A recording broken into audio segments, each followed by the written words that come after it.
and welcome, welcome, welcome. Welcome one, welcome all. Whether you're listening via radio wave on 97.5 FM, via the internet, on one of the apps like TuneIn Radio, or via cable Bahamas, channel 951. We appreciate you and we humbly welcome you to our show. The voice that you're now hearing is that of yours truly, Captain Glenwood Alexander Bain. I want to say Alexander the Great. I think I better not. Most people refer to me as Captain Bain. Some get rather formal, and they call me Mr. Bain. And of course, my family and close friends know me simply as Glenn. This is show number 10, people. So please get comfortable as we engage discussions on the long-awaited topic, marine engineering and maritime. We're going to delve deep into what persons are required to attain in order to become engineers on board those big ships. Additionally, we will address how ships manage and discharge their internally generated waste oil. Their internally generated solid waste, that's the garbage, and their internally generated black water. You know what that is? We're operating in the waters of the Bahamas. So buckle up, folks, and join us on this controversial and informative adventure into the impact of maritime environment in connection with discharge of ship-generated waste. Our sponsors for tonight, of course, One-on-One Pharmacy. You know the time, people.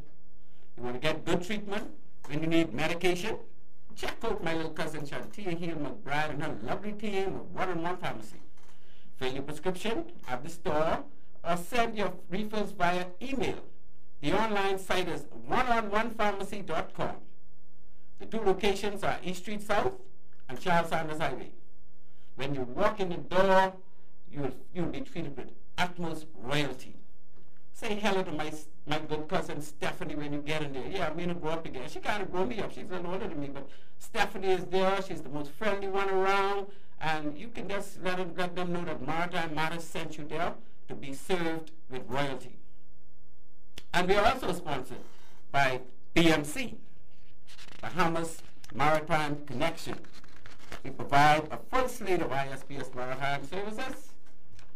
That's ISPS assessments, of course, ISPS plans, ISPS annual audits, ISPS training.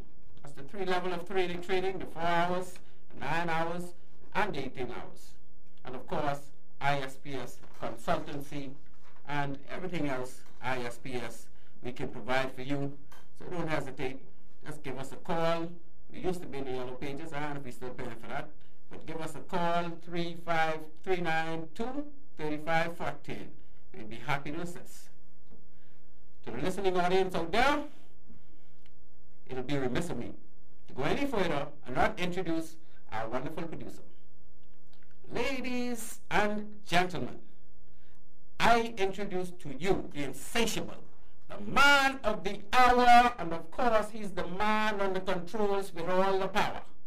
The one and only Kishno Jules.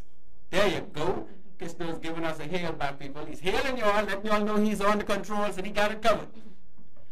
You're listening to Maritime Matters, people. On this show, we talk maritime. Maritime Matters airs weekly at 19:30, and that's 7:30 p.m. I probably should have told my guest 19:30 instead of 0730. But 19:30 every Tuesday here on Love 97 FM. The main purpose of our show is to highlight persons, yes, people, yes, Bahamians, that made a significant contribution to the maritime industry in the Bahamas, and to sensitize Bahamians to opportunities like jobs in the maritime sector. That's why we do the show. Halfway through the show, we will open the phone lines, and the number to call us or to reach us is 326-8255. Again, the number to reach us once we open the lines, and you might want to hear me like to call before the lines open up, but we ain't over here entertaining that tonight. 8255. I've been already joking. You can call anytime. It's my dog. Meantime, allow me to revisit some of our existing local maritime matters. Again, we talk about the Genting Hong Kong group with the Crystal Symphony and Crystal Serenity. They still remain under Admiralty arrest outside of Freeport Harbor.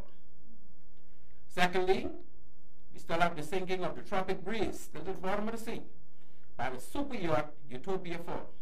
We await completion/release of the investigation report.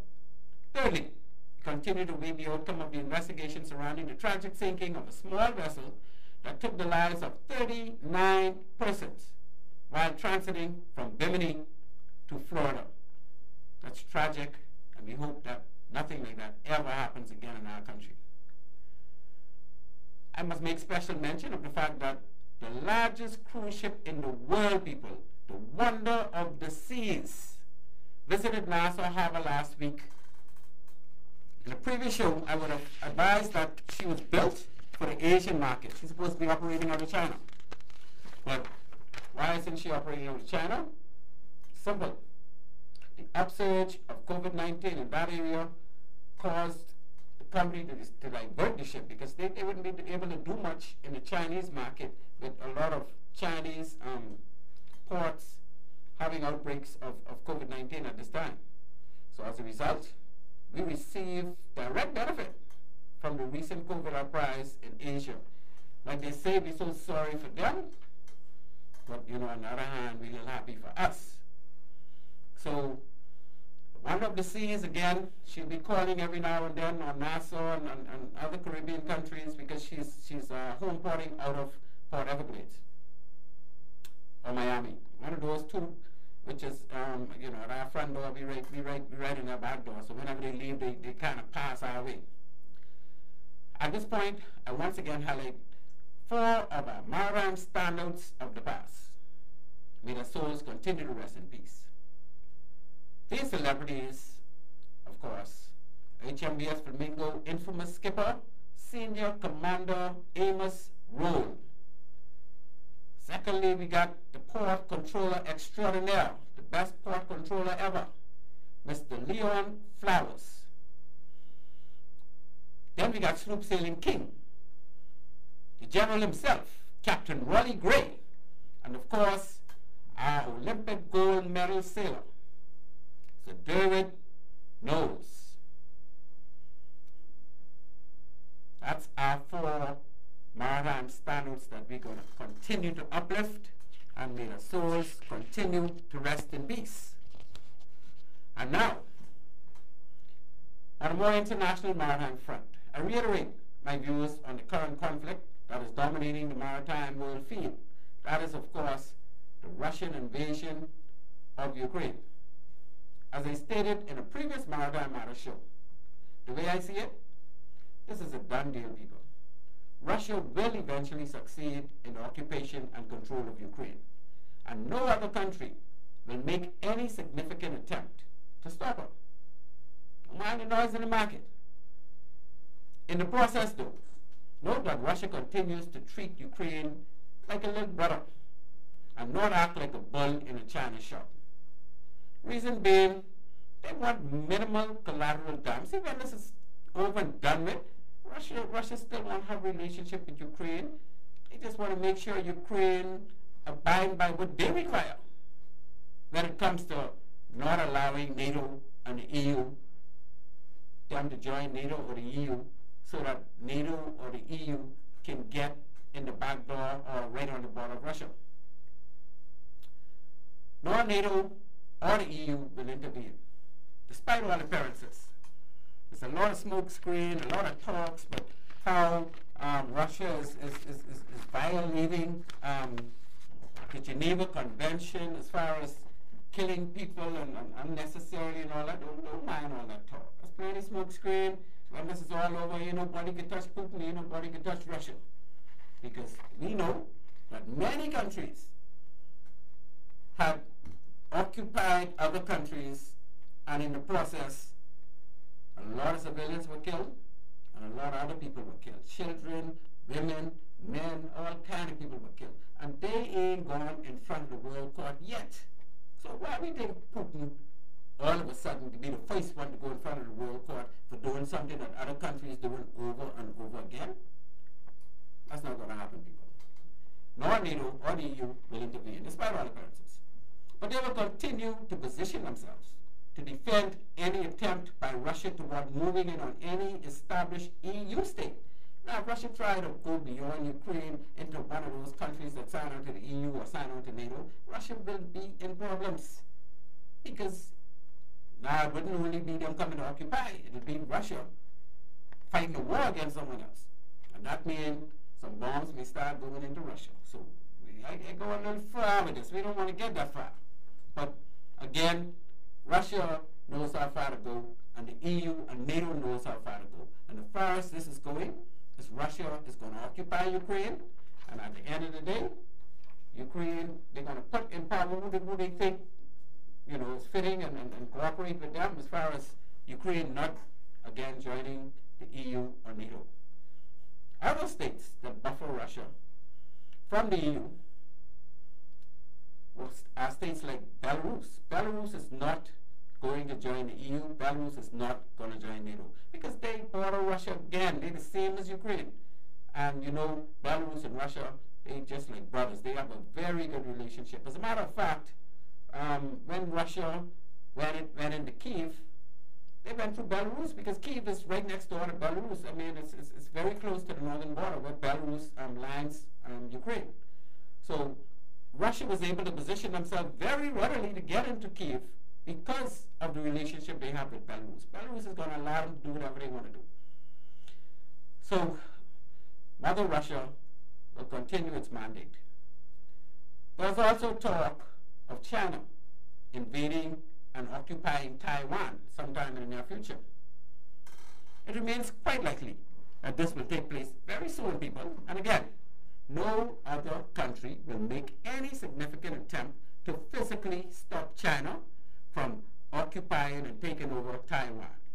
Don't mind smoke screens. They ain't gonna do it. Because Taiwan is right there. I mean, we know Taiwan is right outside of China. Right between two major cities in China. So that ain't gonna happen. China will be able to take over on that Taiwan whenever they're ready. These such invasions will never cease, people. As long as military-powered countries receive threats to their bordering countries from other military powers, such a move will not be allowed without a war. So you're not going to have China or Russia or any other country come to set up a military base in the Bahamas. Because the United States will not allow us, no matter how much money we get out of it, even if they agree to pay off our $10 billion debt and continue to provide jobs that we wouldn't even, you know, we can only dream of having, the U.S. will not let that happen. So just imagine what will happen if one of those countries were to come to one of our family islands, Cat Island, Crooked Island, Inagua, and set up shop, say they're going to put a missile base or something. Then we will see worse than what we see in Ukraine, right?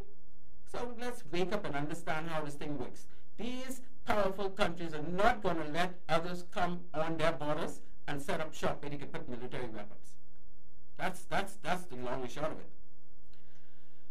Do you know that the largest container port in the world is now receiving grave negative impact due to a COVID-19 lockdown?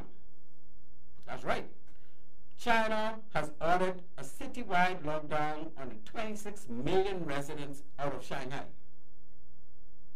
This 10-day lockdown is wreaking havoc on the world container trade operations because Shanghai is the biggest container port in the world. So of course that's going to have impact because China is perhaps, and I'm almost sure about this, the largest exporting country in the world when it comes to containers. So, you know, they're going to be locked down for 10 days. We're going to feel it. They're in it now. So I think they got another, 8 to 10 days to go. And I guess they'll see how it goes with this COVID thing, boy, because this COVID thing is wreaking havoc in China right now. We're talking maritime. Welcome, people, to Maritime Matters. At this point, we move to our first break. And when we return, we will engage tonight's Maritime Matter special guest. And I can tell you, boy, this TV ain't playing. This chick is easy. You all gonna love this one. Thank you very much. At One-on-One Pharmacy, our friendly staff is ready to serve you. Visit us today for all your prescription and over-the-counter needs at our East Street South or Charles Saunders Highway locations. We're open Monday through Saturday from 8 a.m. to 8 p.m. and from 9 to 4 on Sundays. In a rush? Send your refill scripts online at oneononepharmacy.com or ask about our convenient pickup service. One-on-One Pharmacy, providing personal health care with people at heart. Ladies and gentlemen, without further ado, I am pleased to introduce tonight's guest. Hailing all the way from Cat Island, she's a well-polished, well-qualified, and of course, a veteran yacht engineer. This diva, ladies and gentlemen, by due diligence, hard work, and dedication, worked her way from the bottom of the pile to the top of the heap. An amazing lady that fits right in as part of the team that continue to revolutionize our maritime industry in the Bahamas. This is a sister that has, in true fashion, climbed to the mountaintop, wrestled down the booted bean, and chewed on the betel nut. So brace yourself for a highly informative and provocative maritime discussion. I present to you tonight a diva that makes a difference, a true female sea cat.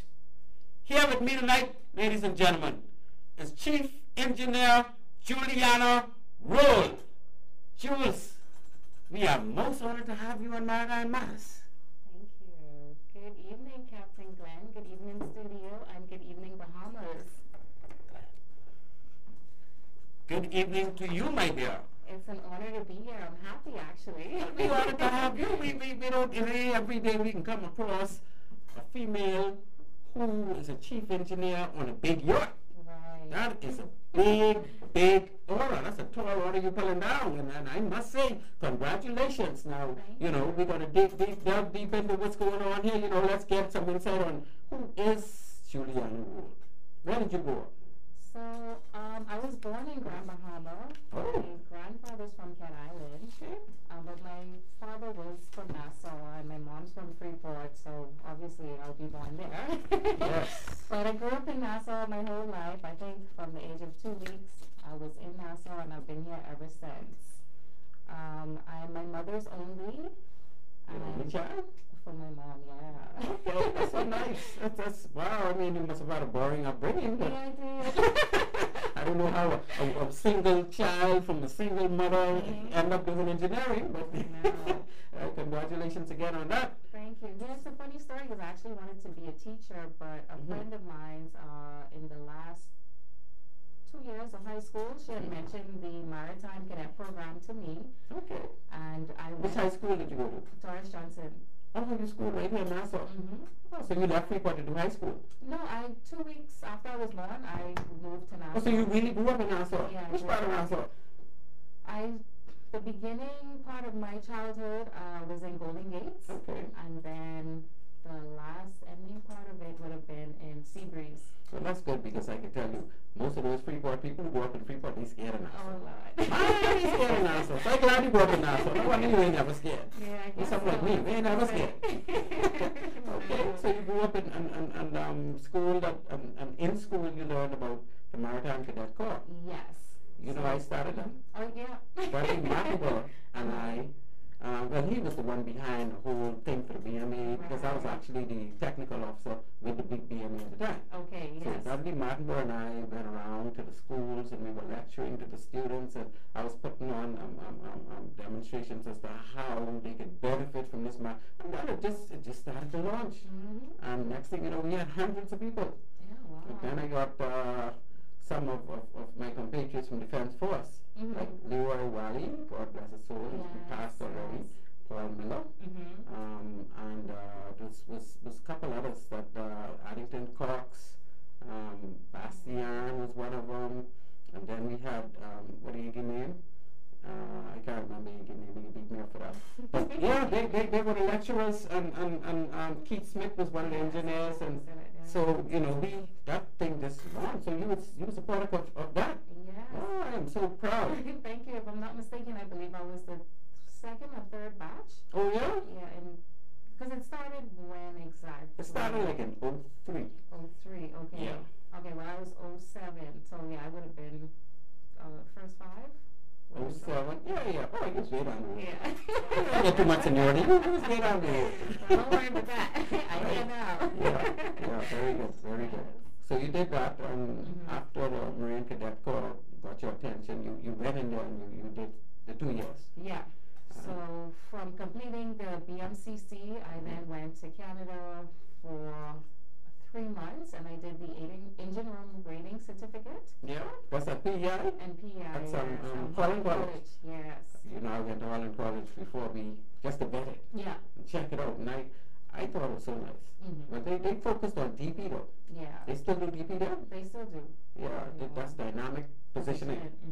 For those offshore rigs and but they actually patent some of the programs for the people in the cadet program so that we can get some people certified, particularly ratings. Okay. Yeah, so you was part of that the first 3 months. I was part of that, yeah. Okay. And you got what? I got my engine room rating certificate. Really? Yeah. So that's where I started. And then did that's a 3-month program? You got the rating certificate? Yeah, the initial back then.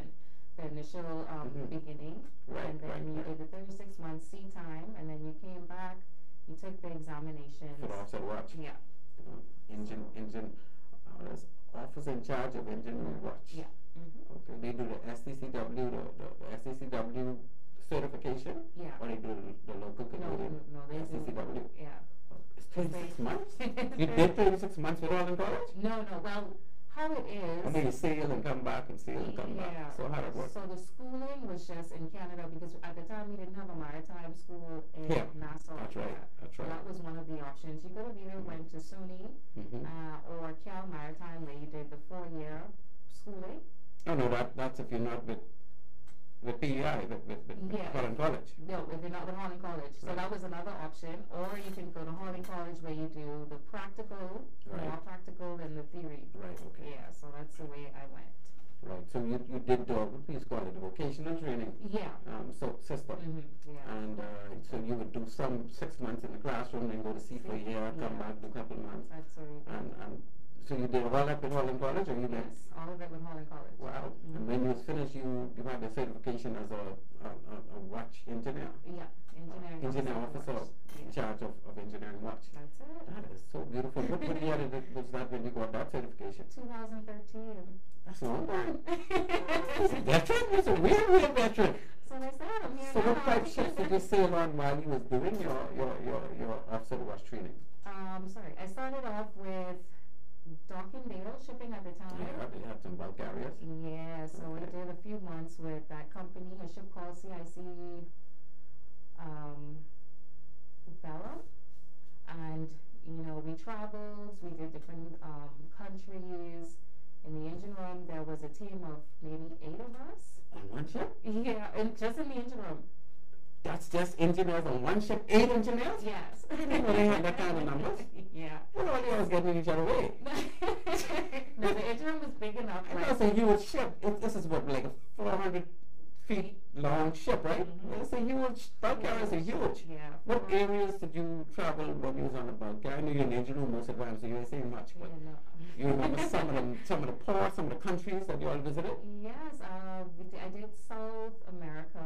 I went to Chile, Argentina, Brazil. Wow. I did a couple states, couple ports in the U.S., which would have been like Houston, Philadelphia.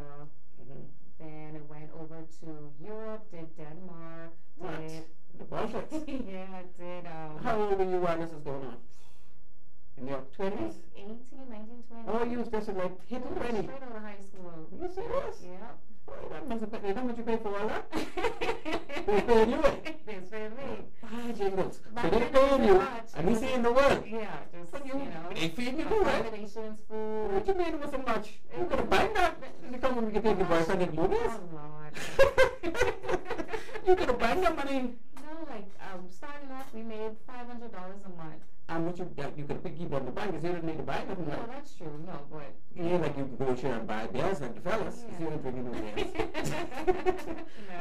One thing with the woman, now you always save up the money because you all have them habits. When we go share, we can spend some of that.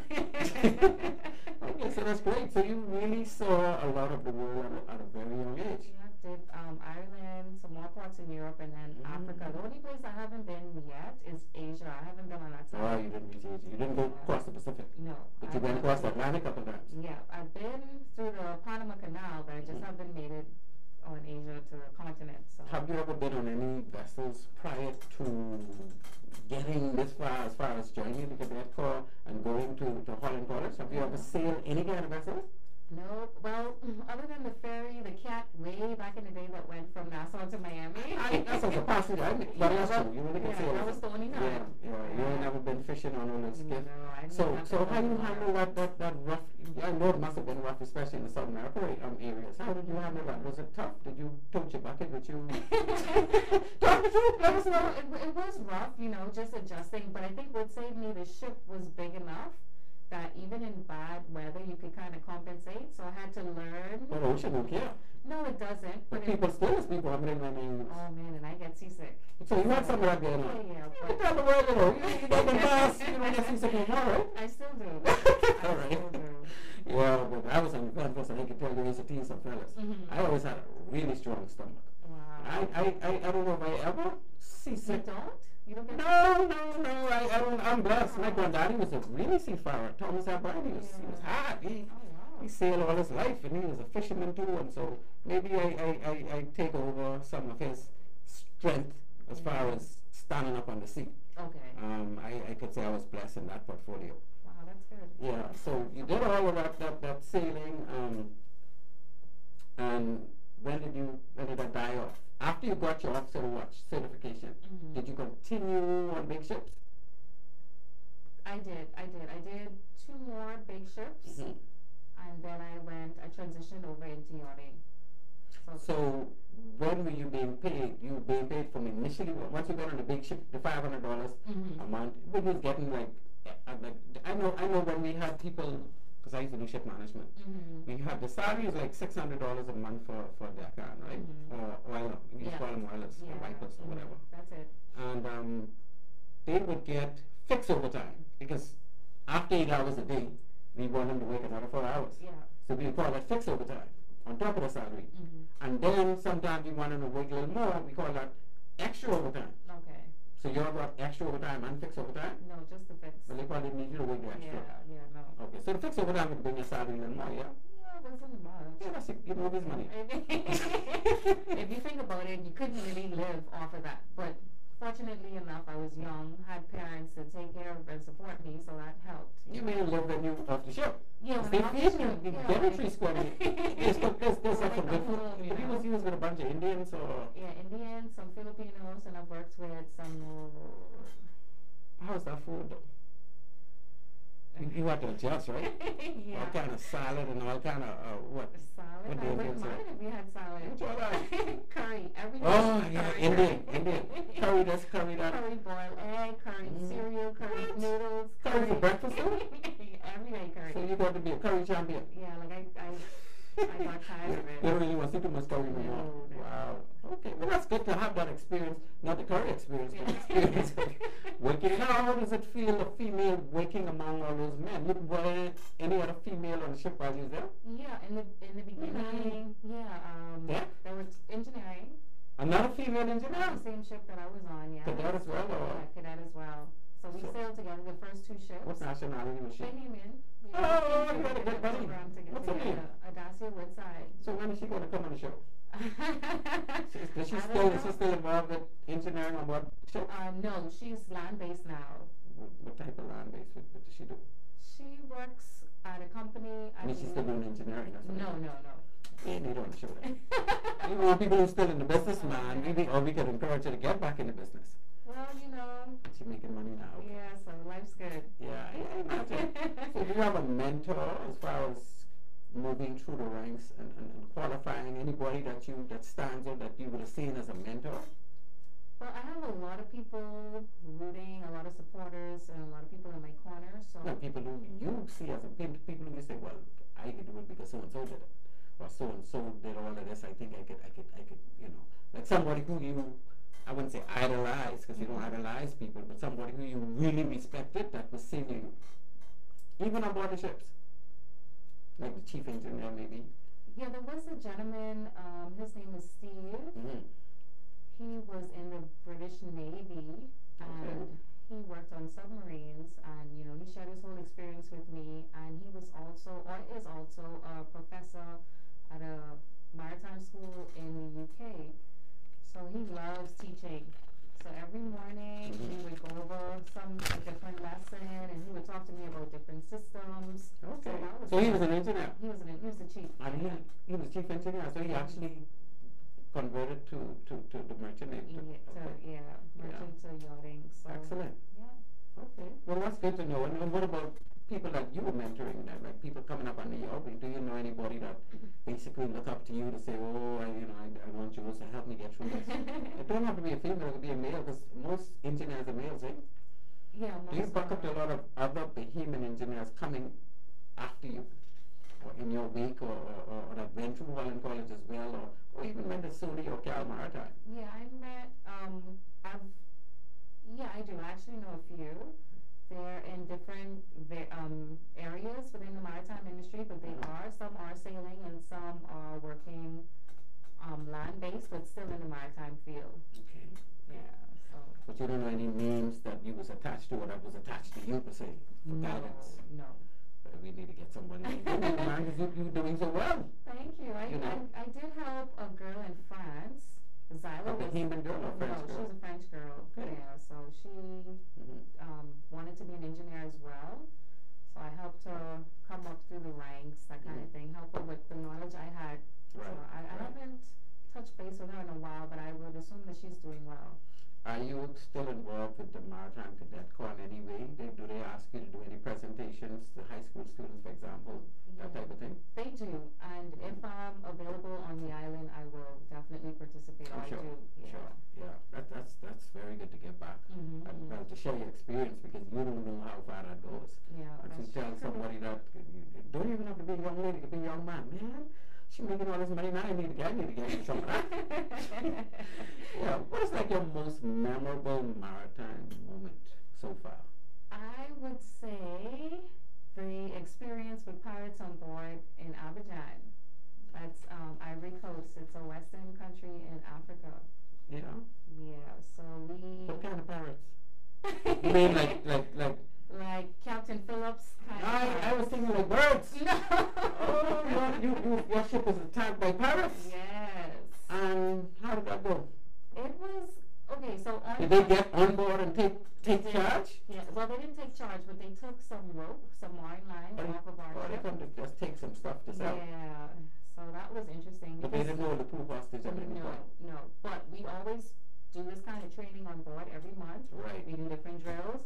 And we had just done a piracy drill, what to do, where to go in the event pirates do board the ship. So what y'all did? We went to the Citadel. So, Right. So yeah. what the Citadel was? Up top, in the bottom, near the cabin?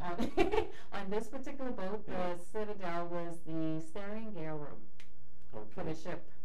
So So the steering wheel, the iron engine room. Yeah, The steering flat. It's a separate compartment. The for steering engine. flat, yeah. Yeah, steering flat. So that's where we went. So even all the seamen, everybody went in there. Everyone went in there. And you all locked yourself up. We locked ourselves in. We waited a while. We had radios. We were in contact with the shore side. And then when the coast was clear, everybody came out. Did they have an after peak or have to get on the deck from there as well? You all had a lock too? Yeah, we had that locked. Oh, you all were sharp. So it was real. You know, it was 1 o'clock in the morning. The alarms going. Did they have guns or they just have like? No. Just had knives. So I think just to cut the ropes. And when they saw people coming on the deck, they ran off the ship. Oh, so you all was fortunate. So we were fortunate. You're lucky you was in the Gulf of Aden. They would carry a whole ship into Somalia. No, for real. But it was an experience, I must say. That's something you will not forget. No. You will not forget. Did you all hit the purple button before you all went in? Yeah. Yeah? You know, everybody was on her ship. You can talk to Can't tell you, I can't But I tell know you. what ship it is. No, but I can't tell you anyway because I don't know. I know a lot of people supposed to know where the No, paper I'm button sorry. is. I meant I can't tell you, but I know where it was on board. But we don't know what ship you're talking about. Yeah, well, I don't know. Someone might Google it. Oh, okay. Child, don't tell me. You tell me my ass after the show. I like to know what our purple buttons this week. And, The stress alert systems. I teach ISPS, so you know that's So my you kind know, of thing. yeah, exactly. That's my kind of thing. So how did you go about obtaining, okay, we don't talk about your certification, right? Mm-hmm. Certification from officer watch on regular international solar ships converted to yachts. How does that work? How that works is endorsements. Mm-hmm. So for me, fortunately, well, I still use my COC, which is a certificate of competency. Yeah. Mm-hmm.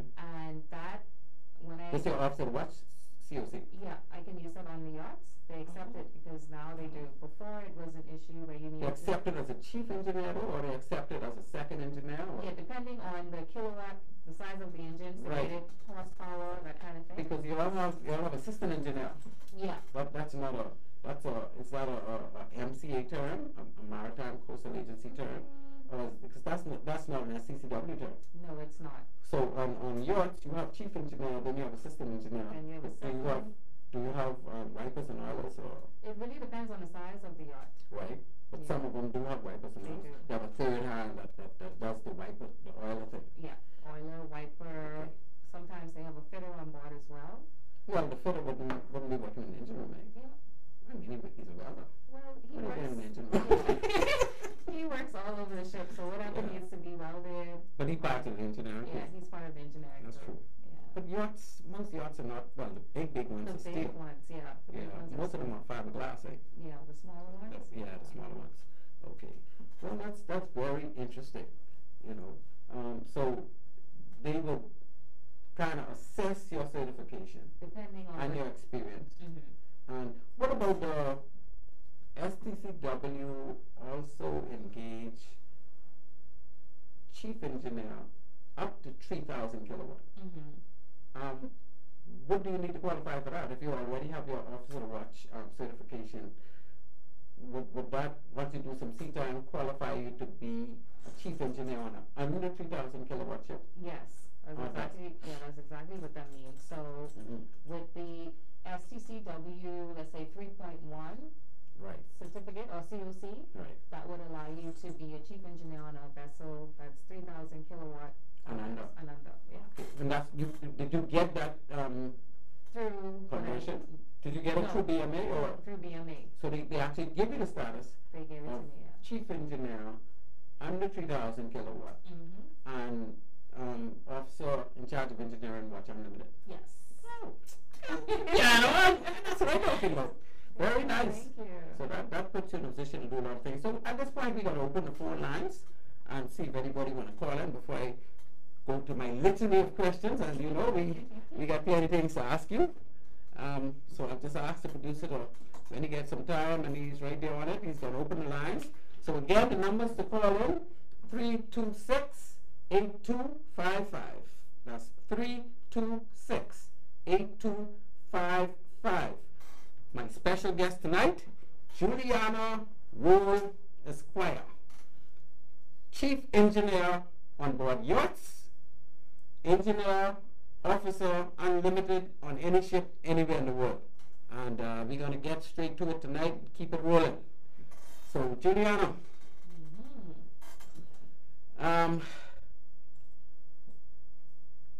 what is a typical interim compliment? We already talked about yacht compliment. You normally have two people for regular size yacht, I've got a super yacht. But the mega yachts, you would go up to probably 3 or even 4, Yes. depending on how busy they are and that type of thing. Yeah, and what's needed pretty much just to maintain the ship in the engineering aspect. So for generally, you would have a chief engineer, a second engineer, a third engineer, and an ETO.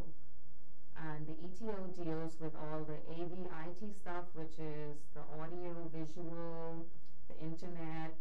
You know, on the yachts they have iPads, that turn on the TV, turn on the lights, operate the blinds. So you have like fully controlled engine rooms. What you call it? Fully automated engine rooms. No, not yet. They're coming. Okay. But just for the hotel, as we call it, or for the guest area, right. That's a system within itself. You know, guests want the TV to come down from the ceiling. They press a button. They press just either through their phone or through an iPad. They just want to operate everything, the lights, the fridge. But these iPads and phone belong to the ship? They belong to the yacht. Okay, so once you give that to them, that's their control. That's it. They operate whatever they want, the music. And so we have an ETO that deals with that sort of stuff along with the internet. Hold on, what is ETO? Electrical, electronic technical officer. Yes. Okay, so he's part of the engine team? He's part of the engine team. Oh, this is on most yachts? This is, I would say, from anywhere from... really big ones. Yeah, anywhere from like 150 feet and up. Oh, that's the really big ones. Yeah. So they be more sophisticated than the smaller ones. Yeah, a lot of electronics, a lot of little things and gadgets that make things move. They handle that mostly. That's fantastic. Yeah. The engineering team is more mechanical, a little bit of electronics. I would say the chief engineer definitely has to be on it. He has to be knowing of all the systems. But the ETO, he does all that good stuff. So while we're talking about that, what do you think the future yacht will look like as far as, you know, the availability of marine engineers with this type of experience, yacht experience, the type of machinery they can use? Because as you know, the world is moving away from fossil fuel. I assume a lot of yachts already did that, and they build, especially the ones that I've seen recently, the big ones. They're building them now with not conventional stuff. Yeah. Everything is like, you know, in the future. The type of fuel source, where they like, for example, cars. They're now moving to electric. By 2030, they want all the cars to be electrical, basically. Yeah. Right? Are they saying that type of thing in yachts? I would say mostly solar. Because that's not going to put you out of business per se. I mean, they still need a chief engineer, but you're not, the things you learned, they're going to change into just a big battery. Yeah. Like cars. Well, you know, you have to adapt, as with anything in life. Life changes, you have to change as well, and keep learning. It never stops with engineering. You always learn new things. Well, you should keep learning new things. So you just go with the changes, and that's how it should be. You work basically in the Bahamas. Well, do you go outside of the Bahamas at all to take on contracts with yachts? Yes, most times. Serious? Yeah, I don't. What areas you go in? I can't say that I've ever worked in maybe in the beginning, but now I do mostly international. You serious? Yeah. What, so you go to Europe and places like that? Yeah. Well, tell me some of the places you'll be going. I need to get into some of these yacht operations. So just a few. Sound good. Just a few weeks ago, I did an Atlantic crossing, so from Gibraltar to Miami. Really? This must have been a super yacht. It was 158 foot. That's big. Yeah, so where did you guys fuel up? Because that's a long way, and I know these yachts are fast and they burn fuel fast. Yeah, so they came, they were doing a yacht period in France. They left France, and then they went to Gibraltar to fuel. That's where most that's the last stop. That's right on the mouth of the Mediterranean Sea. Exactly. So once you leave Gibraltar, but there's another stop in the Azores, or? Yeah, the Azores, and Tenerife as well. There's another stop there, but mostly people stop in Gibraltar. Yeah. So, all right, and then is that long? So you all have like drums on the vessel? No, just really big fuel tanks. Oh, they have built-in big fuel tanks? Yeah, we have many fuel tanks. Really? Yeah. Would you be able to use void spaces as fuel tank as well, or that's no. It has to be properly designed. It's a requirement. That's excellent, man. And how did that voyage go? Was that the only time you crossed the Atlantic in yachts? No, I've done it 4 times. Atlantic crossings, but that voyage was actually pretty good. Normally, the Atlantic crossings are horrible. I can imagine. That's when you need to go to back. Yeah. So do they normally have passengers for those voyages or just the crew? Just the crew. Yeah, Just the because crew. it's kind of tough for passengers, eh? You have some owners that Oh, they may go. they may go, but most they don't. Right. Because it's a 2-week voyage just to get from. Yeah, so, from well, that they go side. and they gotta really try. But these yachts are so equipped, I mean, they stay in touch with everything all the time. Yeah, and even with the stabilizers, it helps, but it doesn't stop. It's still the ocean. Yeah. The ocean ain't playing with nobody. No. All right. So that's very interesting. The salary comparison. Mm-hmm. For beginners, I noticed that, for beginners on yachts is a lot higher than the salary comparison for beginners on commercial ships. Mm-hmm. It's not $500 that's a joke when it comes to yachts. Exactly. It's like, no way now. Mm-hmm. So is that the reason you switched to yachts? Was that one of the attractions, the salary? Most definitely. I'll be honest. And in addition to that, I mean, if you could readily have up to 3,000 kilowatt certification as chief engineer, you're going to make a lot more money. So these are really like 200-foot yachts. They have more than 3,000 kilowatt power. Yeah. Mm-hmm. Where does that line kind of cross for you? So on that size, I would probably be a second or third on those. Yeah, but where does, how much feet, say, still under 3,000 kilowatt? Well, 110 now? It's tricky because it really doesn't depend on the feet for engineering. No, I know. I'm just looking at the size because the engine kind of goes along with the size of the ship sometimes, most of the time. You need more engine to push that amount of weight. But it depends on the volume too, so that's why I'm saying it's not the feet. Okay, so Yeah, how do you look? So you don't have like, you wouldn't say like anything under 100 feet is usually under 3,000 kilowatts. Okay, yeah, let's say that. Yeah, anything under 100 is usually, yeah. So it's that's not fine. get touchy when you get over 100 feet. Yeah. Okay. So then you have to look at the volume, Of course. and then that determines the horsepower for the engines or the kilowatts. So yeah. Okay, so you basically could do readily as chief engineer any yacht up to 100 feet long. Yeah. And in addition to that, do you have an endorsement for second engineer on larger yachts? Not Or quite. just officer watch? Just off Your the officer watch. watch covers everything else. Yeah, but the issue with the endorsement is that depending on the flag of the vessel that the vessel is under, I'm kind of limited because the COC isn't recognized by that flag state. Oh, that's true, because the BMA needs to engage agreement with each flag state as Yes. to COC. But the thing is, some of those flag states, I worked with the BMA for 3 years, so I know, right? Some of those flag states, they're a little shabby when it comes to issuing COCs. Right. Competence. We don't want to get technical.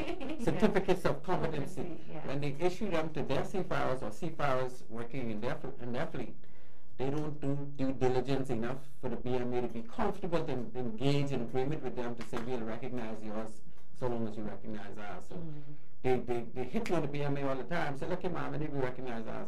And until you do that, then you'll be in problems because when you work for those flags, you don't get the status. Right. Well, that may be the case for some, but I would say for the yachts that I've worked on, they were Cayman Island flagged, and Cayman Island follows the MCA, Right. which is the Maritime Coast Guard Agency. Yeah. But does the MCA have COC issuance? They do.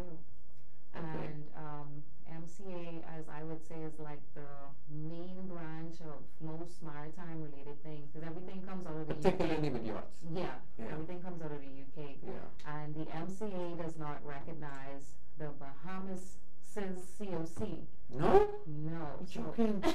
That's where I have some issues with the whole endorsement. That's kind of crazy. The Yeah. MCA don't recognize what the IACs and everybody else recognize. That's kind of, I'm sure there's a reason for that. We'll get to the bottom of that at some Yes, point we and try need and find to. out what's going on. But you know, the Bahamas was kind of late coming into yachts. Yes. I know Mrs. Irma Rami Maki, who was the registrar in the Bahamas when I was at the BMA.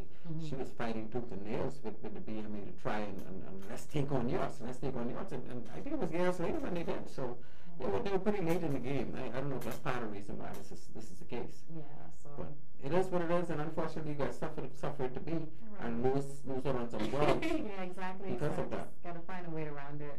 Okay, but would they accept? They wouldn't accept any BMA issued licenses then. COC. The Cayman Islands? Yeah. No, unfortunately not. Wow, that's sad. Yeah, no. Okay, because they got a lot of yachts. Yeah, they do.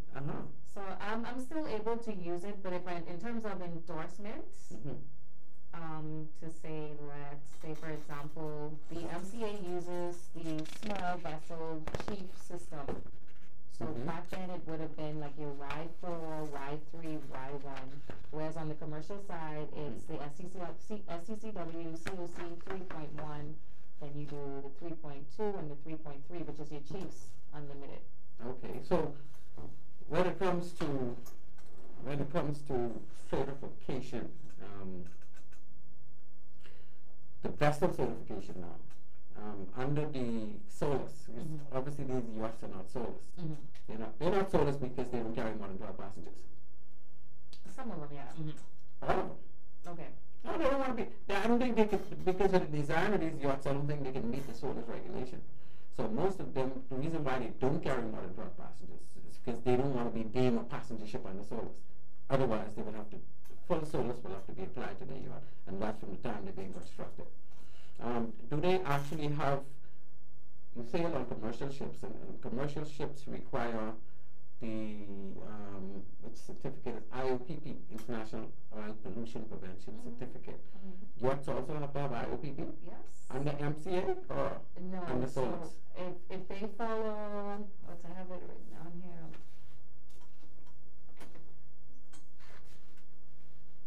Lower line as well? If they follow ISM, International Safety Management, yeah. Which the bigger yachts do, I would say anywhere from 130. They might, what they call mini ISM or half ISM. They have some yachts because it's private. Right. It really depends on how they want to be registered. Okay. But if they're doing international travel, definitely they will be registered as commercial vessels, and they follow the ISM, which then they do follow SOLAS and crosswalk and everything else. So, yeah. But they do have the IOPP as well. The yachts I've been on. Very good. And that's part of the certification from MCA? Yeah. Oh, MCA, you're really moving into those things. Well, that's just really under IMO, which comes out of the UK. The SOLAS Convention requires that ships be surveyed annually by a recognized organization or classification society. Additionally, inspected annually by flag state and audited annually for safety inspections under the ISM, right? And ship security under ISPS. Yeah. Does yachts do all these things? They do.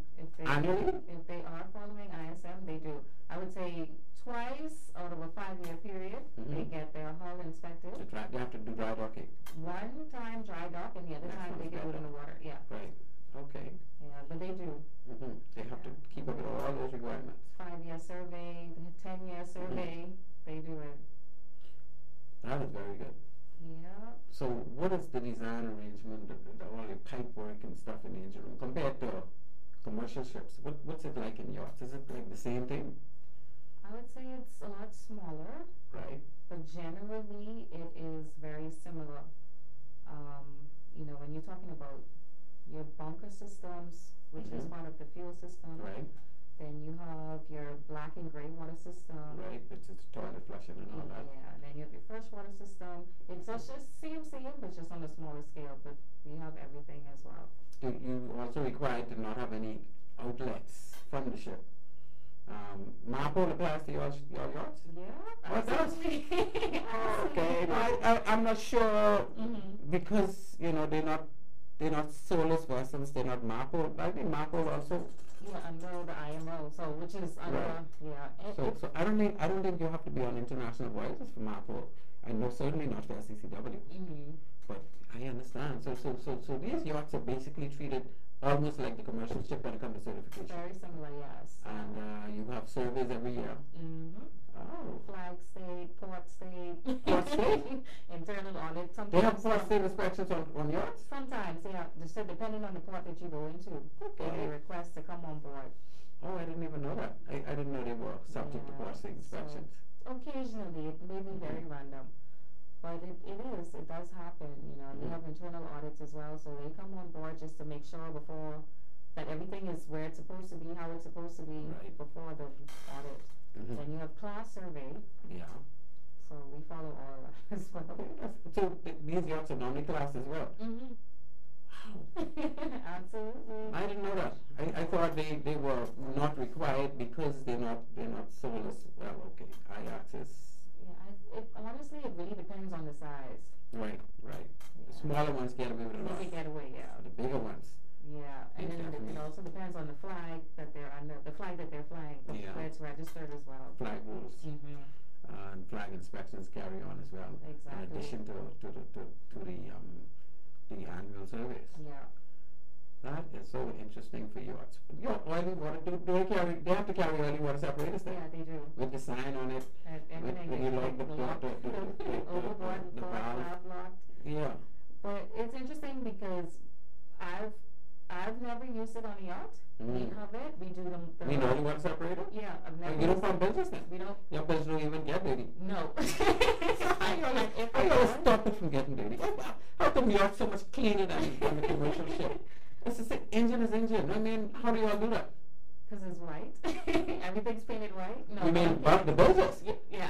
But no. I didn't stop water from getting in it. No, it is true. If it does, we have what do you call it? What do you mean if it does? You don't automatically get water coming in your business? No, unless your engines don't sweat? Nope. So your engines different from commercial engines? No, if it's properly maintained, let me say that. If commercial engines are properly maintained and they still got a lot of water in their belts. Well, it could be condensation in yachting. It could be the pipeline sweating because we do have the air conditioning units, chilling units in the engine room.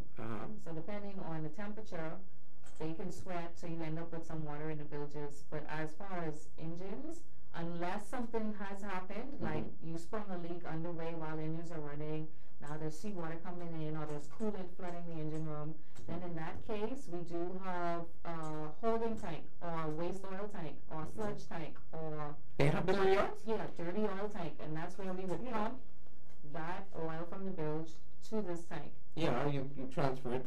Yeah. But the oil water separator does the same thing. Yeah. It takes some overboard. I mean, less than 30 parts per million, I think, goes overboard. And the small line goes to the waste oil tank. And the clean water goes overboard. Right. But like I said, on the yachts I've been on, I've never had to use them. We do the weekly test, which is to test the PPMs. But you only use it if you get enough water in the bilge to begin with. Exactly. So it's only a pump. And if it's there ain't enough water to pump. Yeah, if it's bad, then we'll have to use it. Meaning we can't keep. There's so much in the bilge that the tanks are full. Then we'll have to use the OWS. But most times we're near a port. We just get it pumped ashore. Sure, but gas, you don't normally do them long voyages, eh? Yeah, no. Gas ain't won't be on the sea too long. Exactly, so always. Okay, we got a call on the line. Jules, you ready to take a call? Yeah, let's do it. You know nobody's calling me. You hear us get this diva can on like this. Let's see what's happening. Calling you live on Maritime Matters. Good night to you. Good evening, Captain Brian and Jules. How are you guys? Good evening, my dear. How are you? So nice to hear from you. What are you saying? You got a question for me or you got a question for the guests? Because we ready for questions. I have a question for Jules. For Jules, okay. Go ahead. She can hear you. Okay, so how would you say you find a comparison between cargo ships versus yachts in terms of the workload and all of that? I have a couple questions I'll ask them and I'll hang up for your response. Where do you see your career going? Like, what would you consider your next step? Would you stay in yachting or would you return to cargo vessels? For your plans for shoreside work eventually? And what path would you recommend for young people trying to get into the industry? Would you recommend a path direct to yachting, or would you still go the route that you have gone? All right. Very good. Thank you very much for the questions, my dear Misty. And we will just hang up on you and then let Jules take those questions one at a time. All right. Thank you so much. Yeah, so to answer her first question in regards to the workload, commercial vessel to yachting, I would say that yachting is a lot less work. You're doing less travel, say. You're doing less travels, and then most times the engines are under warranty, so you're just doing basic service. But they don't have oil engines on oil yachts. Yeah. So again, it really depends, but like the newer ones, Right. it's mostly warranty work. So if you touch it, you void the warranty.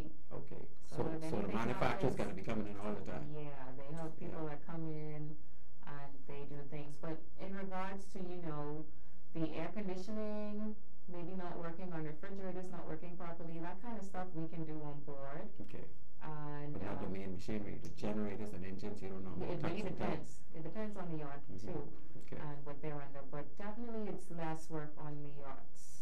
Okay, it's cleaner work and it's less work. Cleaner and less. And then you have time, in commercial, you're probably only in port for a few hours or maybe a few days, and you may not Definitely. get the opportunity to go out because you may have a watch.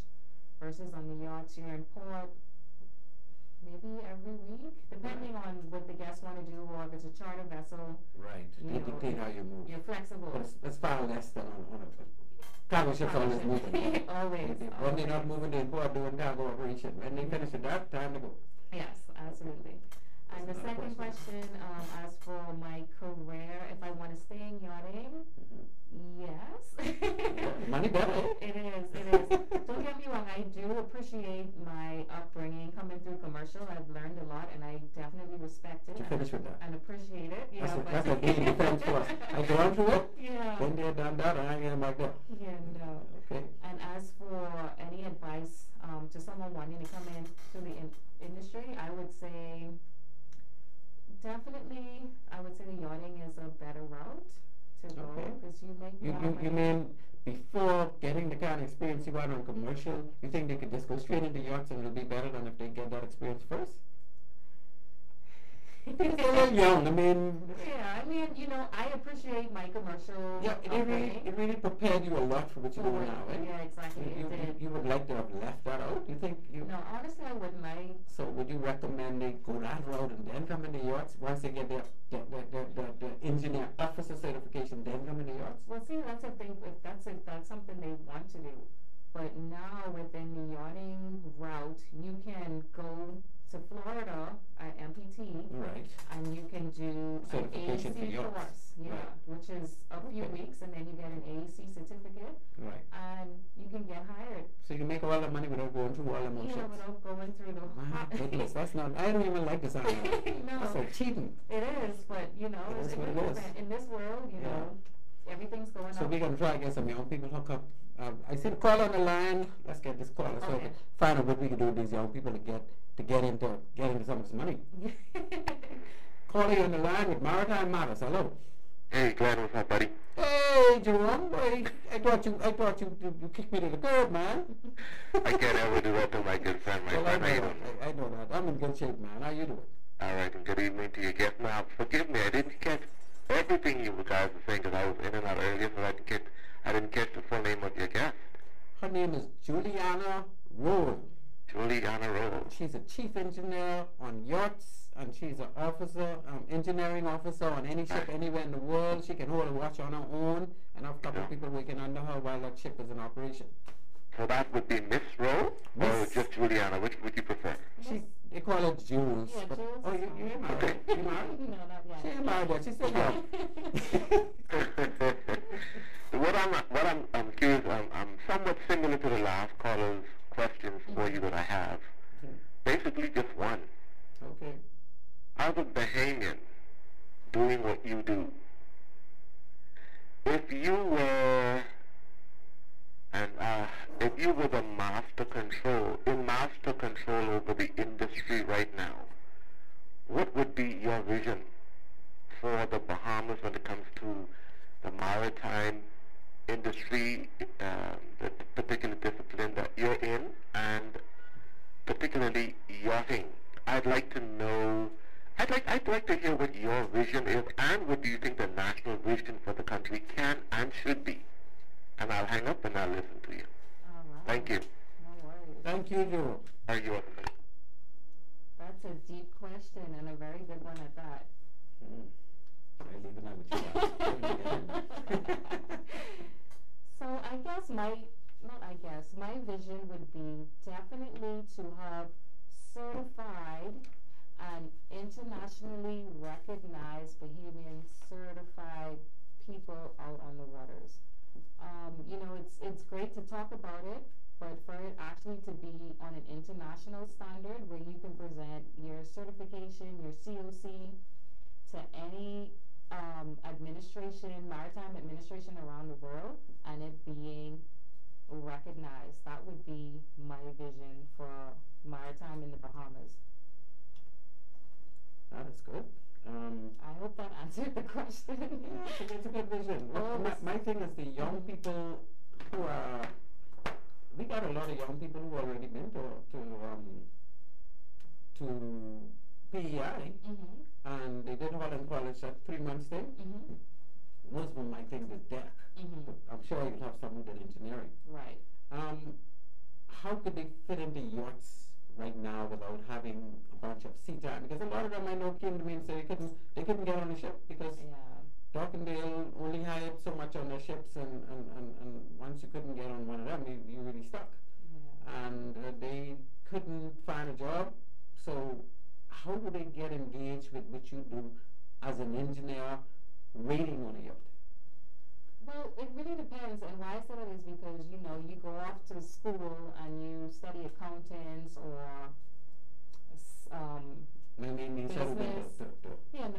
And you come back home and you apply for jobs, but you still don't get hired. So I would say it's the same process. Yeah, you might have the certification, but it's the same thing. You apply and you just wait it out and see, hope somebody calls.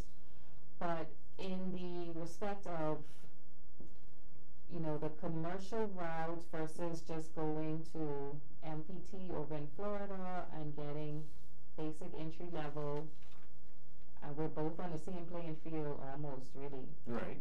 Because they can get... You mean without going to Holland College? Yeah. So they could actually get this, but they need sea time with that though? Yeah, they will. How would they get the sea time? They would have to work on yachts. So they would go to school and work on yachts? They would need to apply. You can either go through crewing agencies. Which crewing agency you recommend a Bahamian can actually get on a yacht through? Is it easy? Is it difficult? It's not easy. I can tell you that. So it's difficult to get started. Yeah, it is. Because obviously you have no experience. You want to get on a ship. Yeah, even for me who had a COC. Right. And I could unlimited at that. It wasn't easy for me to get into yachting. It took me up to a year to get into yachting. You mean to get an opportunity? To get on a boat. I did a lot of day work. Day working is you walk around at the marinas. Right. And you see someone standing on the side of the boat and you hand them, you say, hi, how you doing? Are you guys hiring? Blah, blah, blah. This is my CV if you guys ever need an engineer. You have to do that? Yes. You do different networking. I thought it was like they was looking for people all the time. No, I mean, they are looking for people, but then nobody knows that there are certified people or that there will be certified people in the Bahamas. So it's not, there's no demand for it. But we have a crewing agency in the Bahamas. I think it's Aquamarine, is that the name? Aquamarine Agency, yeah. You familiar with them? Did you ever use them? For commercial. So they don't do yachts? Commercial. I believe they do, but I'm not too sure. I believe they do. We gotta call them in and find out what's going on, because my thing is, I know we got a lot of Bahamians with potentials. And I also know that we have a lot of Bahamians who have hit their ends. They went off to, some went to SUNY, some went to Cal Maritime, some went to Holland College, and they come back here and they stuck because they can't find a ship. Nobody can link them to a ship. And we got over 1,500 ships under the Bahamas Maritime Authority. Right. And now we got yachts. So why is it that Bahamians cannot be linked to those ships? I mean, it's a disgrace. Well, in regards to yachting, most of the yachts are not registered in the Bahamas, so that probably plays a factor. But we get some now. We have a few, but we know the yacht owners. Not as many as other islands. Yeah, well, Cayman and Marshall, Jamaica. Yeah, they would have more yachts than us because they were in the game a lot more years ahead of us. Right, and then as for the commercial side, we do have lots of both ships registered in the Bahamas. Right, but even if there's no requirement, there's no requirement that they hire Bahamians. It don't have to be a requirement. We have the yacht owners and operators in. We just need to ask them, look, we will accept the same amount of money these Filipinos accepted. We just want a link to get Bahamians on your ships. Do you really think people in the Bahamas would accept the same amount of money? I know they will, because just like you did. You accepted the $500 because you just wanted to get certified. Yeah, I had a vision. That's what we have. We got plenty of people with vision. We got people who can't find a job. Right, but then If they could see the world. I didn't have any responsibilities. People have responsibilities. No, a lot of young people don't. Okay. A lot of young people, they go on the Holland course. And I can tell you, because they come to my office all the time saying, I just want to get on the ship. And then they just resort to. $500 a month. They would do that knowing that they're saving the world. Okay. Knowing that they're saving that money. Knowing that after 2 years, they don't make enough money to put down on a car. Okay. Right? If they stay home and work, they got to buy lunch, they got to take bus, they got to be spending money. If they're on the ship, they're saving every dime. So you are really winning when you're on the ship. Right? And plus, you're seeing the world. And plus, you ain't got that stress of, oh, this one in my bed and time for me to go sleep. Some people are going through, in the inner city, they're going through hell. Some of them, they sleep on the ground. When they're on the yacht, they're more comfortable than when they're home. So you think they would want to take their $500, live good, they're getting food on time, they're wondering where the next meal coming from. In this day They and see in age. the world. I think we got a lot of Bahamians who maybe not the well-off ones. We got a lot of Bahamians who would be more than happy to take that role. I'd like to meet them. And those are the people. I tell you, I went around in schools doing presentations, and I was saying to them, look, you only can make $800 a month, you might make $600, right? But when you add that up, and you did your first tour, and you see that after 8 months, you get $3 grand, $4 grand in the bank. If you stayed home for those 8 months, how much money you got in the bank? Nowhere near $3 grand, $4 grand. You might have 300 or 400 if you ain't need to use all that all the time. Right? And you know, with 17, 18-year-olds, 19-year-olds who just getting out. And you certifying yourself by CTIM at the same time, right? So eventually your salary increases.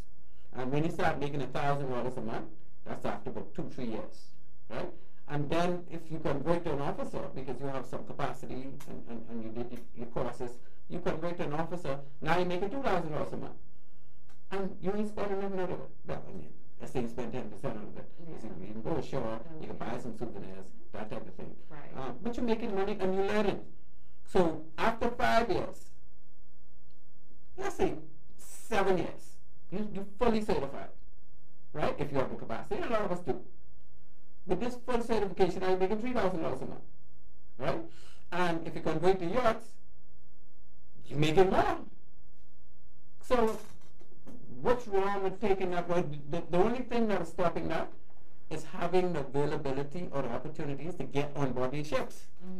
And I think that for something like that, somebody in our government, you know that the BMA has an obligation. The Port Authority, the Bahamas Maritime Authority Board has an obligation to provide and expand for opportunities for Bahamians in the maritime sector. This is in law. So somebody in their job, as far as I can say, right? Because Bahamians, they come to me as a friend, and I was born with that, and I never stop looking at because they got to start doing their job sooner or later. All the time, I know we shall have a big question yet. Mike and Jules, we got a call on the line. All right. Call on the line, you on Maritime Matters. Hello. Good evening, Captain Brain. Hey, my good butt. I thought you was the film tonight. What's happening, man? Good evening to your guest, Jules. And let me just say that I am so elated to hear your story and what you will have done. And it's very similar to what Misty and a lot of other young Bahamians are doing. You're making big waves within the maritime industry. But then, I must say, you and I don't agree on a lot of things.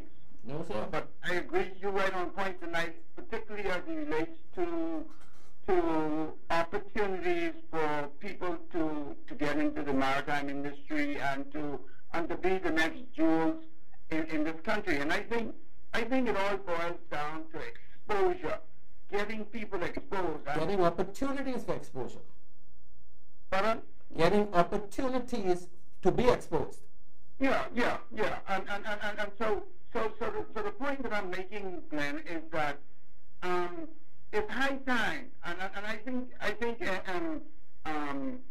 not only the BMA, the government of the Bahamas, the port department, everybody who has a stake, every entity that has a stake in this maritime industry has to feel really, really bad, because at the end of the day, in 2022, we have trouble finding a handful of young Bahamians to get into an industry that is so rich and so ripe here.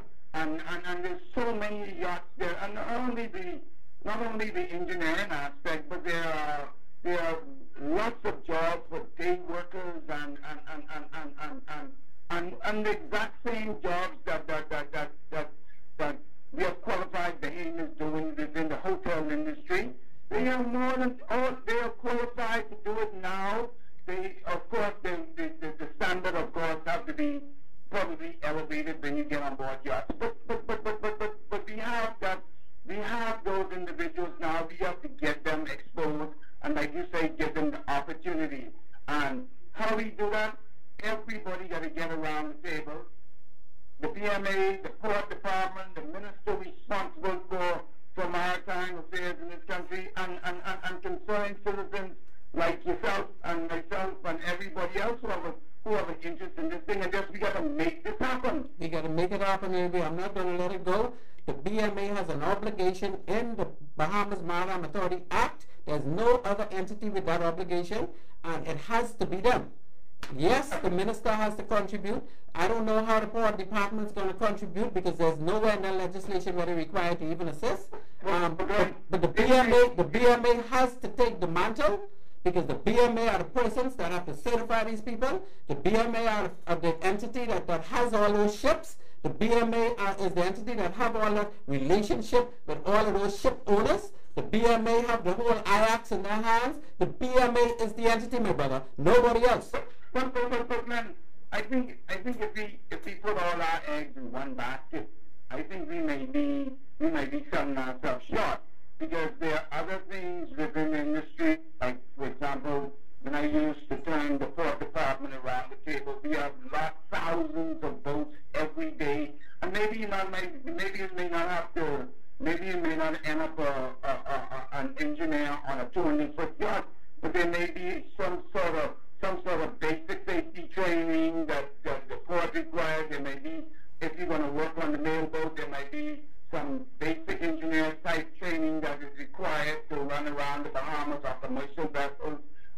We know that we've had instances where boats were commercial vessels where they had instances in the engine room that caused problems in the past, and so I think if we just concentrate on the BMA, we may be missing the whole. No, we're not missing the whole thing, because all of what you said just now still comes under the BMA. There's a local safety certificate required, and that local safety certificate is going to also cause inspections and surveys annually. Those are going to be STCW related. Those are going to be load line related. Those are going to, so the complement of persons on board local vessels like mail boats, they will have to have a certified engineer. This have to happen from the BMA. The port department cannot make that happen, buddy. Yeah, but the point I'm making is that inclusive of the minister, these things can be changed by the stroke of a pen. Yes, but the BMA is the entity that has to make it. If the BMA doesn't do anything, this will not happen. Well, I think the BMA do have a significant role to play, but I think, in all honesty, I think once we get everybody around the table, I think we'll be in a better place to push this even better, because it won't be us putting all our eggs in one basket and depending on the BMA and somebody in the BMA to say, you know something, it's time to address this, because if that be the case, we might be fighting this battle for longer than necessary. Well, we'll have to get the BMA on board, otherwise we'll be fighting forever. If you get me, you, the minister, and BMA in one room, this will happen tomorrow, my brother. Well, I think so. And we're going to make that happen. I'm going to have to make a few calls, Glenn, and you make a few calls, and let's see if we can get this show on the road. I'm with you, my brother. Well, thanks for calling, as usual. I got another call I got to run to, but we'll keep in touch, and thank you very much for your contribution, my friend. Thank you. Caller, good evening. This is Maritime Matters. I almost call this the BMA. This is Maritime Matters, and good night to you. Good evening. Hi, my name is Adasia Rock, formerly Adasia Woodside, and I was the first person to sail with Juliana when we first started in the industry. Very good. Thank you. She's so excited to hear you calling. You have a question for her, or you're just complimenting her for all of her achievements? Oh, no, of course, I'm just calling to applaud on all of her achievements, and, I think she's been a bit modest in her delivery on the show today, and I just want to say that it has been about, 15 years since we graduated in 2007. Wow. And the maritime industry still has a very long way to go. I did catch a portion of what you were speaking about concerning BME.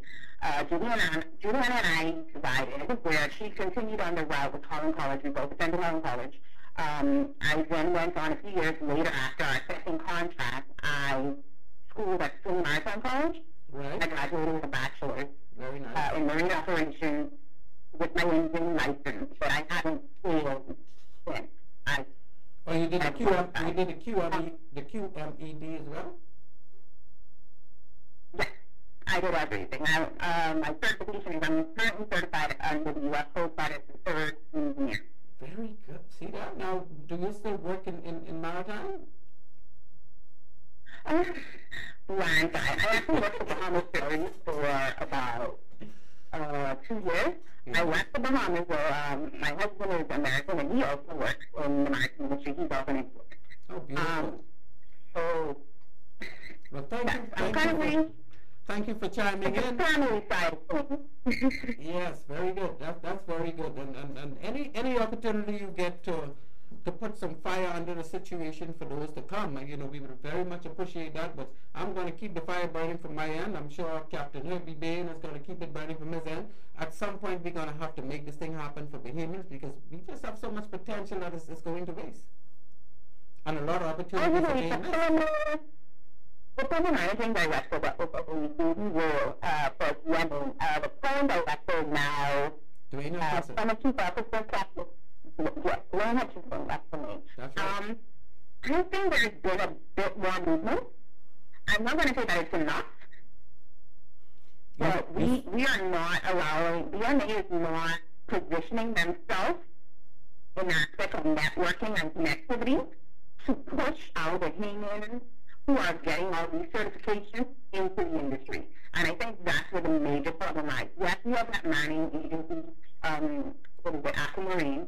They're doing a fantastic job of what they can do. But if we do not have our major authority in our political enterprise, the entire maritime government pushing for Bahamian students, we're not willing to make the headway that we go. And I am agreeing with you, my dear. And I want you to assist us from your end as best you can to continue to push. Thank you very much for your contribution. And we're about to close the show, so I'll let Juliana just give us a close out once I ask her one more question. Thank you for calling. Over to the end. All right, dear. Thank you. Juliana, the big question, this generating, ship-generated waste, solid waste, ship-generated oil, and we speak a little about that, and the black water. How does those yachts get rid of those things in our world? All right, so they go through, where do I start? Let me start with this. If they're in the marina, they cannot pump overboard. There's no regulations for pumping in the water. They can pump on shore side. You connect a hose directly from the ship or from the yacht to shore facility. We have shore facilities here that can take a hose for black water? Yes, some marinas, they have what they call a sewage collection facility, and they bring their hose with the pump, and they attach it to the output side or shore side on the yacht, and it's pumped into a tank, and then they discharge of it, they dispose of it. Oh, okay, so that's one option. Yeah. Then the other is, I believe it's 3 miles out or away from land, they can pump, but through MSD, which is a marine sanitation device. Okay. So And they have a sewage treatment plant. Yeah, sort of sewage thing. treatment plant, yeah. They have them on yachts? Yes, they do. Okay. They do. You see, I asked Captain Kelly this question, but Captain Kelly's not an engineer. And she tried. But Captain Kelly, she just said, I know the engineers do it. Basically, you know, and I thank her so much for making that attempt. Yeah. But I am glad that that's why I really wanted an engineer on the show. And you knock it out of the park. Yeah. I don't think all other places like you say, but No, it is. It is, honestly. I don't think all yours using it. I'm not, well, maybe they are, I don't know. But I'll take your word for it, because you are there all the time. Yeah, but I'll tell you, the ones I've been on, Right. we have It one, makes sure and go by the we system. also have a holding tank. If we can't pump, if we choose not to discharge ashore or import, we have a holding tank. Yachts also required to have soak-up manuals if they have fuel spills and that type of thing. Absolutely. Okay. A whole kit on board that's kept. Yeah. So you guys got it covered. Yeah, when we have bunkers going on, we have a whole procedure. Okay, so our time is running out on us. Although we start late, there was 2 more minutes. Let me give you 2 minutes to just shout out. You want to say hi to anybody in particular while you're here before we close out? You want to have any closing remarks? I will say this, you know, I think I'm very modest in regards to the whole engineering aspects working at sea, but it is a rough life. I won't lie. Yes. I'll be honest. But if you have the vision and the passion for it and it's something you love doing, definitely you can do it. And me being a female, it's 10 times harder, but I use that as motivation to keep going. I had to learn a lot within myself and dealing with other people, different cultures, different nationalities, just how to relate to people, not be over emotional, how to keep it together, still be professional. So all of this is something I've learned Over the years. coming through the industry, and I've appreciated, and I've grown as a person and even in my career. So again, male or female, if it's something you love doing and you're passionate about it, absolutely do it. If you guys need any advice, Yeah, you're free to. You hear that? Google me. I'll be here for a while. That is so good. Reach out And I to noticed me. that you have your own company, you have your own small yacht. Yes. That you do charters too. Yes. And that is so good. keep I it got a salty friend and that's adventurous. Keep It Salty is the name of it. And how big is the yacht? 44 feet. Oh, so you do charters for foreigners or for Bahamians too, or Everyone. anybody who's got money? Anyone, yes, exactly. Your charter will cost probably like these other charters. So. Well, you know, we have 4, 6, and 8 hour options, so we have Oh, you different. do day charters? We do day charters. Oh, you don't do the big charters? No, okay. we'll get there eventually. That's in the works. So that we'll have a bigger yacht that we could do overnight trips. Yeah, I got a good friend of mine, Carl, Carl would kill me. Anyway, but Carl has some small boats, right?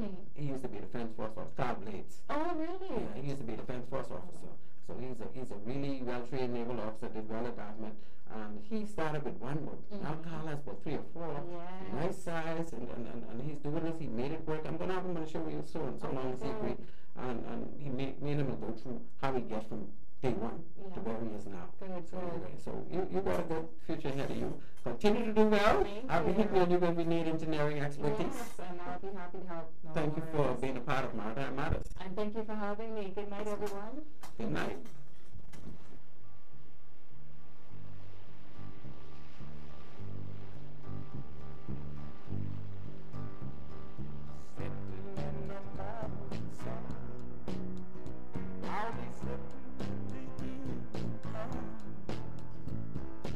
Watching the ships roll in, and I watch them roll away again. I'm sitting on the dock of the bay, watching the tide roll in. Sitting on the dock of the bay, edge of town. I left my heart.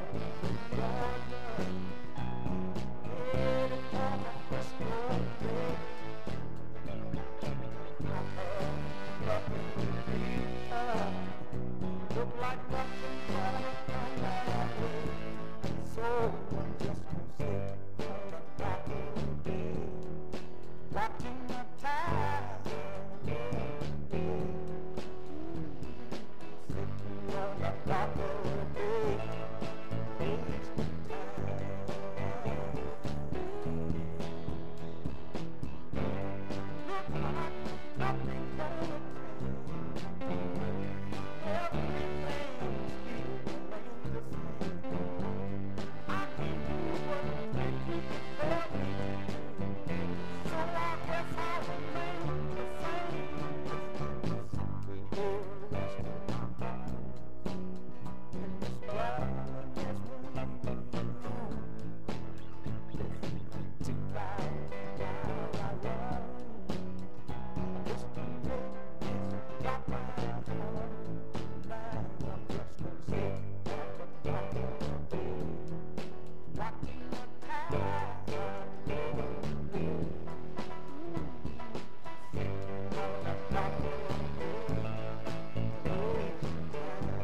At One-on-One Pharmacy, our friendly staff is ready to serve you. Visit us today for all your prescription and over-the-counter needs at our East Street South or Charles Saunders Highway locations. We're open Monday through Saturday from 8 a.m. to 8 p.m. and from 9 to 4 on Sundays.